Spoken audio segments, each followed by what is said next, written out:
ఈ సంక్రాంతికి నా స్టైల్‌లో జంతికలు ఎలా చేశానో చూపిస్తాను, వచ్చేసేయండి. డిఫరెంట్ డిఫరెంట్ పేర్లతో పిలుస్తారు ఒక్కొక్క ఏరియాలో. మేము జంతికలు అంటాము. సో దీనికోసం నేను 1 కేజీ ఆఫ్ రైస్ ఫ్లోర్ తీసుకున్నాను, రెడీమేడ్‌ది తీసేసుకున్నాను. అండ్ దీనికి నేను 1 కేజీకి ఒక 200-250 గ్రామ్స్ అనుకోండి శనగపిండి తీసుకున్నాను. దీన్ని కూడా నేను మంచిగా జల్లిచ్చేసేసుకున్నాను, ఎక్కడ లంప్స్ లేకుండా. సో జల్లిచ్చేసేసుకున్నాక దీనిలో కారం అండ్ ఉప్పు, పసుపు కలుపుకున్నాను సరిపడినంత. సో ఇంకా చాలా వరకు మనం అల్లం వెల్లుల్లి పేస్ట్ వేసుకుంటారు కొంతమంది, అండ్ పచ్చిమిర్చి పేస్ట్ వేస్తారు. సో నేను ఇవి మాత్రమే వేసుకున్నాను చాలు అనుకుని, కారం, ఉప్పు అండ్ పసుపు. తర్వాత నెయ్యి కూడా యాడ్ చేసుకుని, మీరు ఆయిల్ కూడా యాడ్ చేసుకోవచ్చు.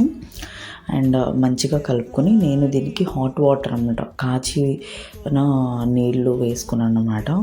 అండ్ కలుపుకుంటూ కొంచెం కాలుతుంది, జాగ్రత్తగా చూసుకుంటూ కలుపుకొని ఇలా ఈ కన్సిస్టెన్సీ వచ్చేదాకా కలుపుకోవాలి. తర్వాత ఆయిల్ డీప్ ఫ్రైకి సరిపడా మనం స్టవ్ మీద పెట్టేసుకొని మంచిగా ఆయిల్ కాగిన తర్వాత మనం ఇలాంటి చెక్కడాయిలు వేసుకునేవి ఉంటాయి కదా, పుషర్, అట్లాంటి వాటిని యూస్ చేసుకుని మంచిగా మీడియం ఫ్రైలో ఫ్రై చేసుకుంటూ అటు ఇటు షిఫ్ట్ చేసుకుంటూ మంచిగా ఫ్రై చేసుకుంటే మన సంక్రాంతి జంతికలు రెడీ అన్నమాట.